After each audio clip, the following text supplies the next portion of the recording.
Hello everyone, welcome back to essentials of Ayurveda. तो हम कर रहे हैं अपना व्याधि सीरीज। और आज के व्याधि सीरीज के वीडियो में हम लोग करने वाले हैं कुष्ठ रोग के बारे में। कुष्ठ रोग के बारे में क्यों करने वाले हैं? क्योंकि मुझे कमेंट आया था कि सर कुष्ठ रोग पे वीडियो बनाओ, ठीक है। तो इस वीडियो में आपका लॉन्ग आंसर भी कवर हो जाएगा, शॉर्ट आंसर भी कवर हो जाएगा। और बहुत ही इंपॉर्टेंट वीडियो है। कुष्ठ रोग बहुत ही इंपॉर्टेंट है, इससे क्वेश्चन आते ही हैं 5 मार्क्स के लिए या फिर 10 मार्क्स के लिए आपसे पूछा जा सकता है। तो चलिए स्टार्ट करते हैं इस वीडियो को। तो सबसे पहला पार्ट है हमारा, पॉइंट 1 है हमारा इंट्रोडक्शन, और उसके टाइप्स देखेंगे। टाइप्स पहले इसलिए देख लेते हैं ताकि क्लियर हो जाए, याद रहे। स्टार्टिंग से ही टाइप्स याद करके चलेंगे तो हमें आगे जाके इजी हो जाता है जो लक्षण वगैरह है वो याद करने में। तो व्याधि का परिचय देखते हैं। तो उतना कुछ खास नहीं है। आयुर्वेद संहिता में कुष्ठ रोग का वर्णन किया गया है, स्वतंत्र रूप से वर्णन यहाँ पे मिलता है। कुष्ठ रोग में सभी प्रकार के त्वक के रोग वहाँ पे समावेश हो जाते हैं। ऐसा नहीं है कि मॉडर्न के जैसा अलग अलग नहीं है। कुष्ठ रोग में ही सारे स्किन डिजीज आ जाते हैं जो कि 18 टाइप्स के होते हैं। परिभाषा यहाँ पे अष्टांग संग्रह में दिया हुआ है। क्या दिया हुआ है परिभाषा? तो आप अगर श्लोक करना चाहें तो ये कर सकते हैं। त्वचः कुर्वन्ति वैवण्य दुष्टाः कुष्ठम उसन्ति ही ततः कालेनोपेक्षितम यस्मात् सर्व कुष्णाति तद वपुः। तो वपु मतलब क्या होता है? शरीर। तो इसमें क्या बोल रहे हैं यहाँ पे आचार्य कि शरीर की त्वचा आदि धातुओं का नाश करने के कारण इसको हम लोग कुष्ठ कहते हैं। सिंपल है, कुछ नहीं है। हिंदी में पढ़ना है, हिंदी में पढ़ सकते हैं। श्लोक जिसको याद होते हैं वो श्लोक याद कर सकते हैं। तो इजी है। शरीर की त्वचा आदि धातु का नाश करने के कारण ही इसको कुष्ठ कहा जाता है। अब सेकंड टॉपिक है हमारा भेद। टाइप्स बहुत इंपॉर्टेंट है। तो आचार्य चरक इसको 7 प्रकार के भी बोलते हैं। जब तुम विमान स्थान पढ़ोगे तो उसमें उन्होंने 7 प्रकार के महाकुष्ठ के बारे में बताया है। फिर वो 18 प्रकार के भी बताते हैं, और फिर लास्ट में बोलते हैं कि वो अपरिसंख्य भी बोलते हैं कि कुष्ठ रोग को हम लोग गिन नहीं सकते, वो अपरिसंख्य होते हैं। ठीक है, बहुत सारे होते हैं। तो लेकिन मेनली हमें क्या याद रखना है for exam point of view के लिए? तो एक महाकुष्ठ होता है और एक क्षुद्र कुष्ठ होता है। टोटल कुष्ठ के प्रकार कितने होते हैं? 18, जिसमें से 7 जो होते हैं वो महाकुष्ठ होते हैं और 11 जो होते हैं वो क्षुद्र कुष्ठ होते हैं। तो टोटल कितने हो गए हमारे पास? 18 हो गए। ठीक है। अभी नेक्स्ट हमारा पॉइंट आता है निदान। निदान में क्या देखना है? निदान में आप अगर देखोगे, निदान पढ़ोगे तो आपको वही निदान मिलेंगे जिससे पित्त दोष जो है वो दूषित होगा और बाद में आगे जाके रक्त दूषित होगा। इन दोनों के बिना कुष्ठ रोग उत्पन्न ही नहीं हो सकता है। तो आइए निदान देखते हैं। तो सबसे पहले हमने देखा कि विरुद्ध आहार का सेवन, आहारज निदान देखते हैं। तो विरुद्ध आहार का सेवन किया जा रहा है तो अगेन पित्त दुष्टि होगी वहां पे।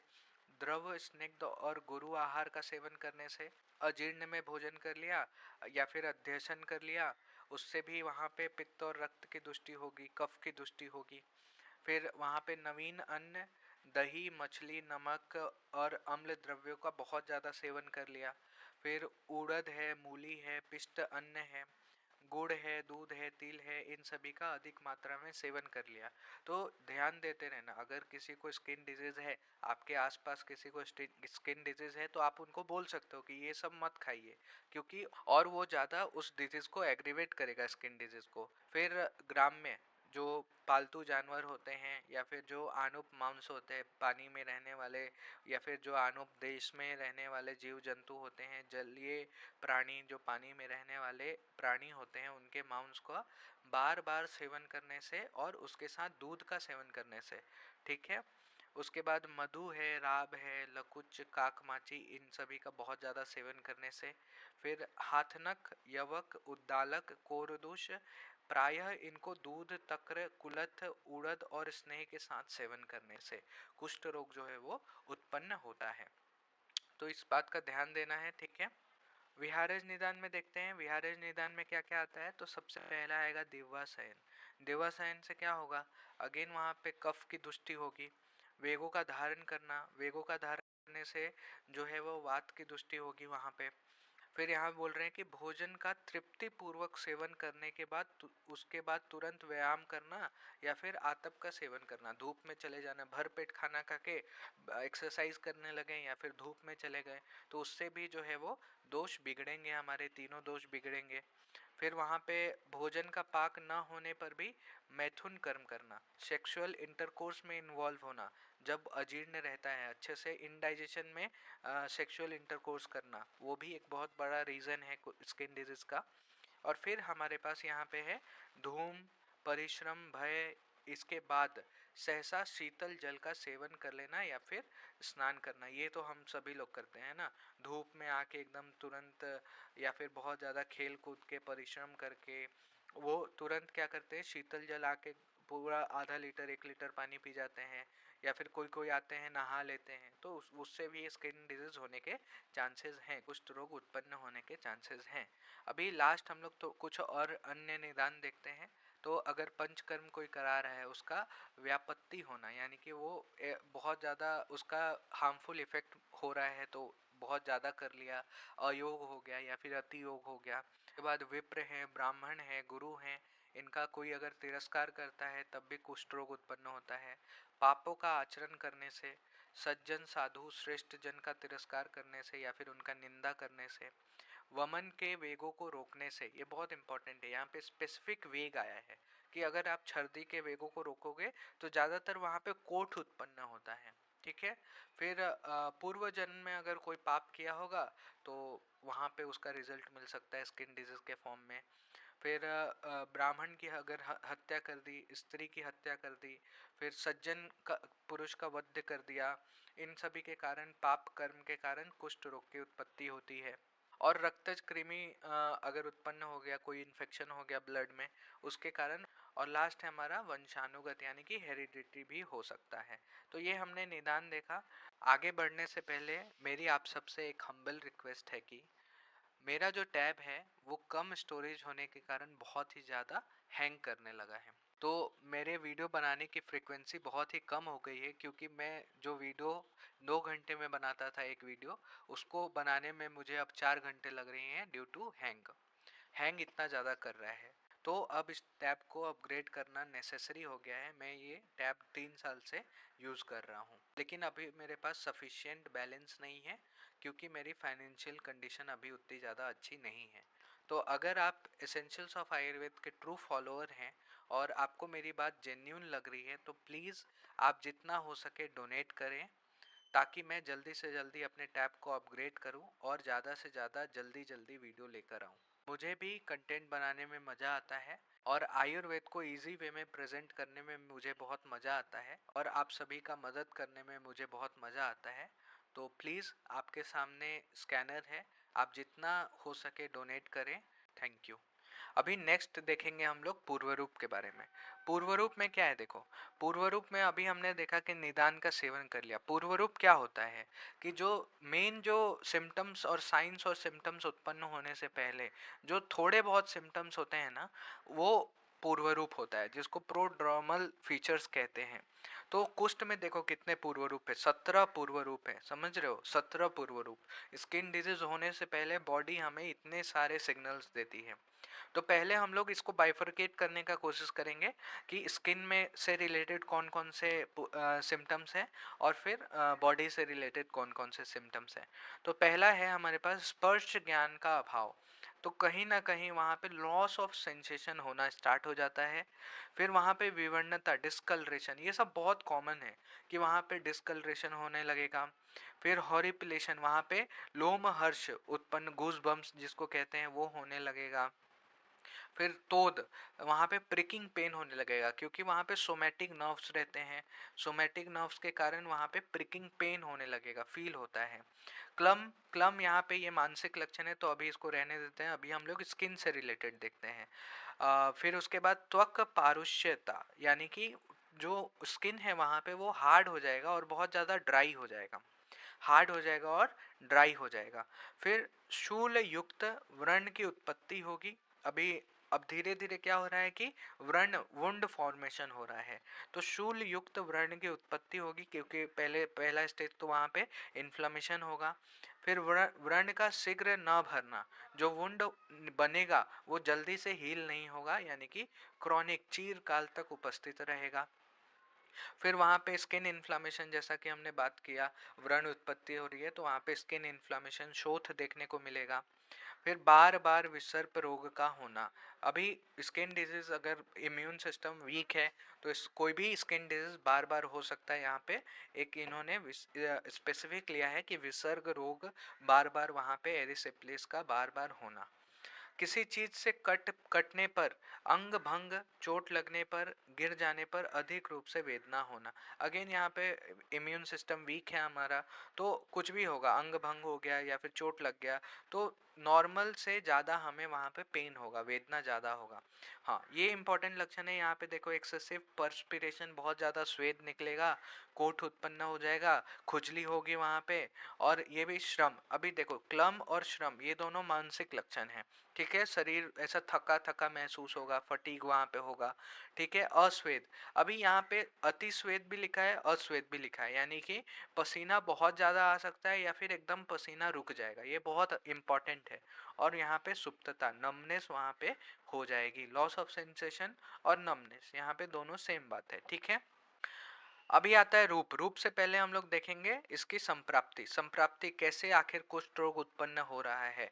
तो आचार्य चरक कहते हैं कि उपरोक्त निदानों का अति सेवन करने से जो तीनों दोष होते हैं वो प्रकोपित होते हैं। तीनों दोष का प्रकोप होता है, कुष्ठ जो है वो, उसमें तीनों दोष का प्रकोप होता है, लेकिन पित्त और रक्त ये दोनों दूषित होना वो अनिवार्य है ऐसा। ठीक है, उसके बाद बोला गया है कि ये जो तीनों दोष हैं वो कहाँ कहाँ जाते हैं। ये बहुत इंपॉर्टेंट बात है कि वो त्वक में जाते हैं, रक्त को दूषित करते हैं, मांस को दूषित करते हैं और लसिका को दूषित करते हैं। त्वक, रक्त, मांस और लसिका को दूषित करते हैं। और ये जो 7 कारण द्रव्य बने हैं, 3 दोष और ये 4 दुष्य, 3 दोष और ये जो 4 दुष्य हैं, ये जो 7 कारण द्रव्य हैं, ये क्या करते हैं, त्वचा के स्थान पर जाकर संश्रय करते हैं, वहां पे स्थित हो जाते हैं और वहां पे मंडल की उत्पत्ति कर देते हैं। ठीक है, मंडल की उत्पत्ति कर देते हैं। तत्पश्चात धीरे धीरे वो रोग मार्ग से धातुओं में पहुंच जाते हैं और फिर उन्हें दूषित कर देते हैं, जिससे कुष्ठ रोग की उत्पत्ति हो जाती है।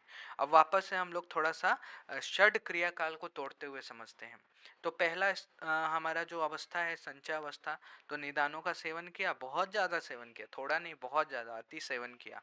ठीक है, ऐसा नहीं है कि आप एक दिन कुछ ऐसा विरुद्ध आहार खा लोगे तो कुष्ठ रोग हो जाएगा, ऐसा नहीं। क्रॉनिक अगर खाते रहोगे, अति सेवन करोगे तभी होगा। फिर या फिर कुछ लोगों को थोड़ा खाने से भी हो सकता है, डिपेंड्स ऑन इम्यूनिटी। ठीक है, सेकेंड अवस्था आती है हमारी प्रकोप अवस्था। प्रकोप अवस्था में क्या होगा, वात के साथ तीनों दोष का प्रकोप होगा। ठीक है, प्रकोप अवस्था के बाद आता है हमारा प्रसर अवस्था। प्रसर में अभी दोष फैलने वाले हैं, तो वात के साथ तीनों दोष का प्रकोप हो गया, तो वो क्या करते हैं, तीर्यक गत सिराओं में जाकर के प्रकोपित दोष की गति होती है। जो तीर्यक गत सिराएं हैं उसमें जाकर के जो प्रकोपित हुए दोष हैं वो गति को पाते हैं और त्वक में, रक्त में, मांस में लसिका को दूषित कर देते हैं और उसको शिथिल कर देते हैं। ठीक है, त्वक, रक्त, मांस और लसिका क्या हो जाता है, शिथिल हो जाता है, दूषित हो जाता है। तब जाके वो स्थान संश्रय, जाके जहाँ पे भी ख वैगुण्य निर्माण हुआ है वहां पे जाके जो दोष हैं, दुष्य हैं, वो त्वचा में जाकर के स्थान संश्रय कर लेते हैं। और फिर आता है व्यक्त अवस्था। व्यक्त अवस्था में अब डिजीज यहाँ पे दिखेगा हमें, शरीर में प्राकृत वर्ण में विकृति आ जाएगी, वहाँ पे डिस्कलरेशन दिखेगा, वहाँ पे मंडल की उत्पत्ति दिखेगी, वहाँ पे हमें लॉस ऑफ सेंसेशन दिखेगा, कंडू दिखेगा, को कोठ दिखेगा, ये सभी हमें सिम्टम्स और भी ज़्यादा बढ़कर दिखेंगे। और लास्ट में आता है भेद अवस्था। तो वहाँ पे कुष्ठ रोग उत्पन्न हो जाएगी और कौन सा भेद है वो भी पता चल जाएगा। अगर लक्षण हमें याद हो दिखाई दे रहे हैं लक्षण उसके हिसाब से, तो हम लोग कुष्ठ के प्रकार भी वहाँ पे हम लोग डायग्नोस कर सकते हैं कि कौन सा कुष्ठ का प्रकार है। नेक्स्ट हम लोग देखते हैं संप्राप्ति घटक।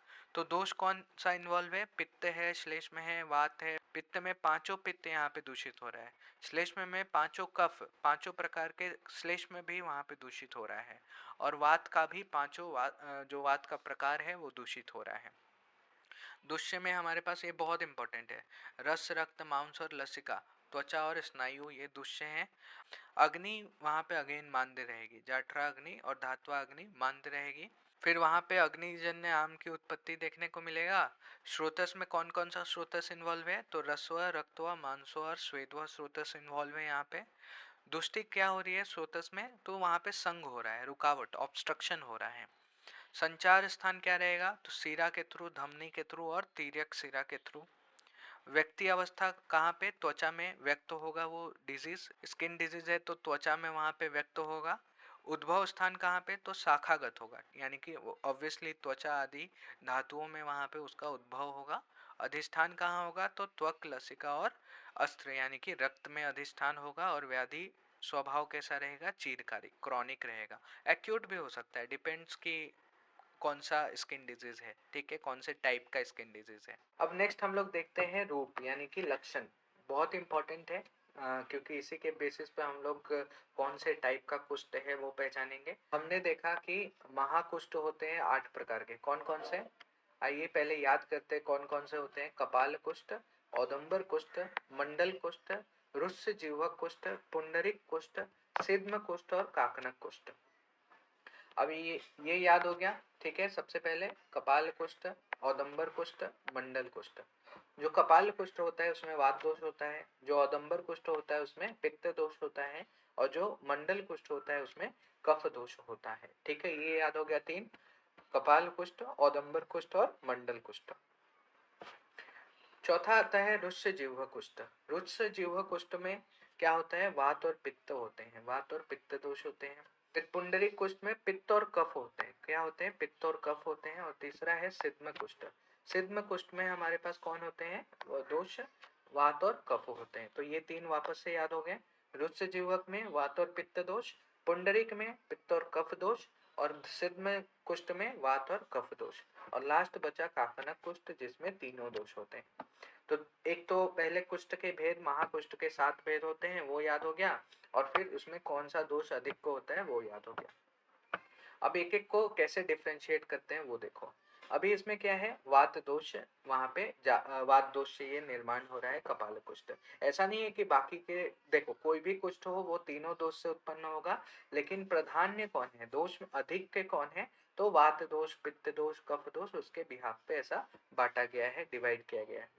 तो जो कपाल कुष्ठ है उसके लक्षण देखो, वात के ही सब सारे, काला रहेगा, अरुण वर्ण का रहेगा एकदम, जो कार्डिनल फीचर होता है वात का, कलर में अगर श्याव वर्ण है, अरुण वर्ण है, वात दोष वहां पे प्राधान्य है। कपाल के समान रहेगा, कपाल के समान कांति वाला रहेगा।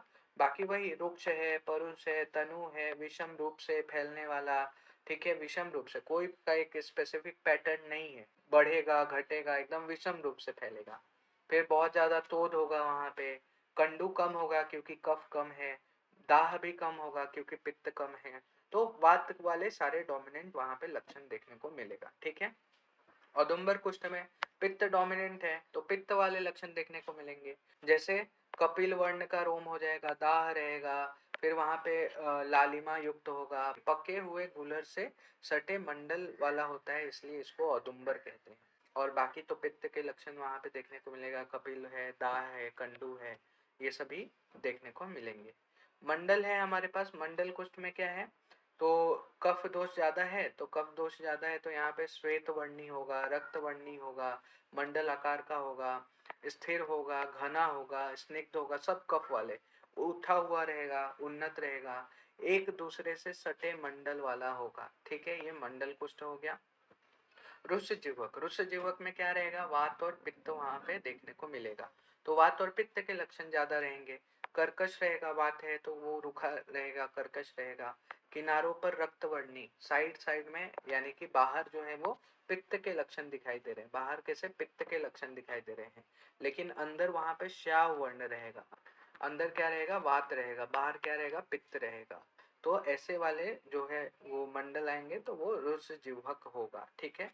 रुष्य जिह्वक बोला है क्योंकि जो रुष्य होता है यानी कि जो हिरण होता है उसके जीभ के समान यहाँ पे मंडल आते हैं, कैसे, रुष्य के जीवा के समान आकार वाला कुष्ठ होता है, इसलिए इसको रुष्य जिह्वक बोला है।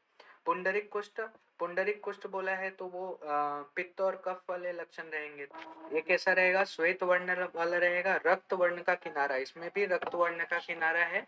और ये पुंडरिक, पुंडरिक यानी कि रक्त कमल को पुंडरिक कहते हैं, तो उसके जैसा रहेगा, उठा हुआ रहेगा और बीच में लालिमा युक्त रहेगा। बाहर भी, अंदर कैसा, अंदर भी लालिमा युक्त है लेकिन बाहर भी रेड कलर का है ये, और बाकी श्वेत वर्ण का है। तो ये थोड़ा सा बार बार पढ़ेंगे तो याद हो जाएगा। फिर सिद्ध कुष्ठ कैसा रहेगा, तो ये वात और कफ है तो श्वेत वर्ण, ताम्र वर्ण, ये कफ के आ गए। तनु रहेगा, वात के लक्षण आ गया। रगड़ने पर धूली सम चूर्ण निकलेगा, ऐसे जब रगड़ेंगे ना इसको तो वो कैसा धूल के समान, चूर्ण के समान वो निकलेगा। सिद्ध लौकी के फूल के समान होता है, इसलिए इसको सिद्ध कहा जाता है। ठीक है, लौकी के फल के समान होता है। प्रायः ये वक्ष स्थल में उत्पन्न होता है, मतलब ज्यादातर ये कहाँ, चेस्ट रीजन में देखने को मिलेगा सिद्ध। काकनक लास्ट है हमारा काकनक, तो इसका इंपॉर्टेंट है कि गुंजा के वर्ण के वाला जो कुष्ठ होता है वो कौन होता है, काकनक कुष्ठ होता है। अपाकी होता है, पकता नहीं है और बहुत ही ज्यादा तीव्र वेदना युक्त होता है और ये असाध्य बोला है। काकनक को ही असाध्य बोला है, बाकी सब साध्य बोला है। ठीक है, बाकी असाध्य साध्य हम लोग लास्ट में कर लेंगे। तो यहाँ पे जो श्लोक में वर्ड आया है वो असाध्य किसके लिए आया है, काकनक के लिए आया है। तो ये हमने जो है वो महाकुष्ठ याद कर लिया। ठीक है, नेक्स्ट हम लोग देखते हैं क्षुद्र कुष्ठ। क्षुद्र कुष्ठ को सबसे पहले तो 11 क्षुद्र कुष्ठ के नाम याद रहने चाहिए, तो उसके बाद उसके दोष याद रहने चाहिए, बाकी उसके बाद जो है वो लक्षण के हिसाब से हम लोग याद करेंगे। तो क्षुद्र कुष्ठ को याद करने का मैं आपको एक ट्रिक बताता हूँ, देखो कैसे। तो आइए सबसे पहले नाम याद कर लेते हैं। तो यहाँ पे हमारे पास ट्रिक है, क्या है ट्रिक का, तो एसी जो है वो केंद्रीय विद्यालय और डीपीएस स्कूल में लगा दो। ये दोनों स्कूल है, केंद्रीय विद्यालय आई होप आप जानते होंगे एक स्कूल होता है गवर्नमेंट का, और ये डीपीएस दिल्ली पब्लिक स्कूल। तो एसी जो है वो केंद्रीय विद्यालय और डीपीएस स्कूल में लगा दो। ए से यहाँ पे हमें 2 याद रखना है, सी से अगेन हमारे पास 2 याद रखना है, के से 1 याद रखना है, वी से 3 याद रखना है और डीपीएस से 1 याद रखना है। ए से क्या क्या आ जाएगा, एक कुष्ठ और अल्सक, एक कुष्ठ और अल्सक। सी से हमारे पास चर्माख्या और चर्मदल आ जाएगा। के से हमारे पास किटेव आ जाएगा।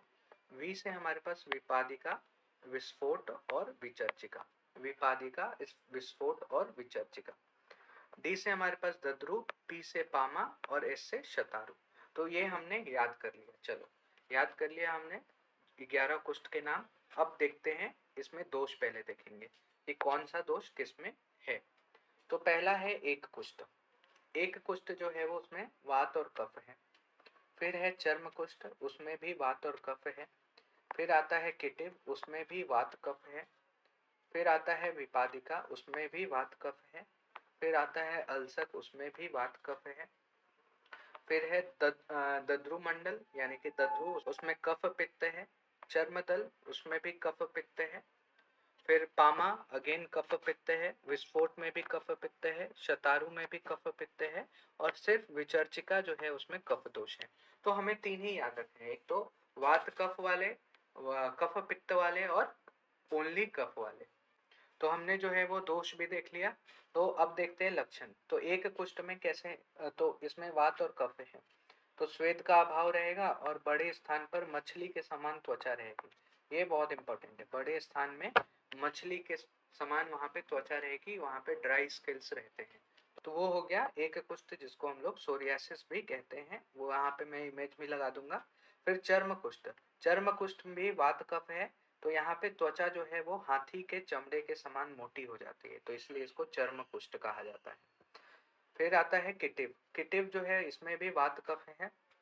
तो वात कफ है तो ये श्याव वर्ण का है, कठोर होता है और खुरदुरे स्पर्श वाला होता है। विपादिका, वो वात कफ अगेन, ये तीव्र वेदना वाला होता है और उसके साथ ही हाथ और पैर का टूटना, तीव्र वेदना के साथ वहां पे हाथ पैर का टूटना, ये सिम्टम्स आते हैं विपादिका में। ठीक है, फिर आता है अल्सक। अल्सक जो है वो वात कफ वाला है, तो इसमें कंडू रहेगा और रक्त वर्ण के फोड़े निकलते हैं वहां पे। फिर दद्रुमंडल जो रिंग वॉर्म होता है, ये तो सबने देखा होगा, कभी ना कभी सबको हुआ होगा। तो ये कफ और पित्त प्रधान है और ये इसमें खुजली होती है और रक्त वर्ण की पीड़िकाएं रहती हैं। फिर चर्मदल, चर्मदल अगेन वहां पे कफ पित्त है, रक्त वर्ण का रहता है, कंडू के साथ रहता है। स्पर्श असहत्व, छूने नहीं देता है पेशेंट, इतना ज्यादा वहां पे जलन या फिर दर्द होता है तो वो छूने नहीं देता है और त्वचा वहां पे फटने लगती है, तो वो चर्मदल का सिम्टम है। फिर वहां पे पामा, पामा स्कैबिस जिसको कहते हैं, बहुत ज्यादा कंडू युक्त तो होता है पामा, श्वेत वर्ण का होता है, अरुण वर्ण का होता है, श्याव वर्ण का पीड़िका वहां पे देखने को मिलता है पामा। ठीक है, फिर नेक्स्ट है विस्फोट। विस्फोट जो है उसमें कफ पित्त प्रधान है, पतली त्वचा की श्वेत या फिर अरुण वर्ण की पीड़िकाएं देखने को मिलती है।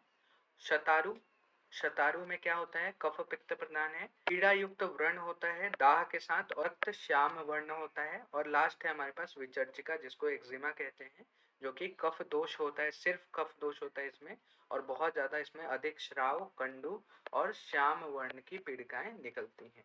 तो ये हमने जो है वो शूद्र कुष्ठ के टाइप्स भी देख लिए और उसके लक्षण भी देख लिए। तो देखो इतना मैं मेहनत कर रहा हूँ आप लोगों के लिए, तो आप लोग भी आई होप मेरी परेशानी को समझोगे। अगर आपको मेरी वीडियो अच्छी लगती है तो प्लीज आप जितना हो सके आप डोनेट करें, ताकि मैं जल्दी जल्दी वीडियो लेकर आऊं।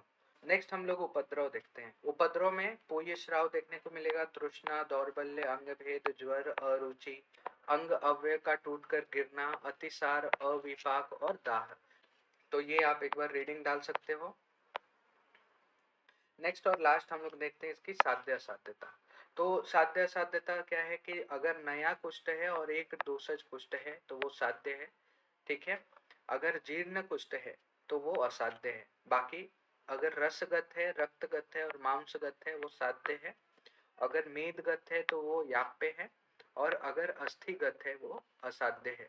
और हमने एक पढ़ा था काकनक कुष्ठ, जो काकनक कुष्ठ है वो क्या है, असाध्य है, ठीक है। तो ये इतना ध्यान में रखना है, एमसीक्यू पॉइंट ऑफ व्यू के लिए आ सकता है। तो thank you, hope you like the video, please do like share and subscribe, और प्लीज मुझे डोनेट करें ताकि मैं इस प्रॉब्लम से निकल पाऊँ जल्दी से, और मैं जल्दी जल्दी वीडियो लेकर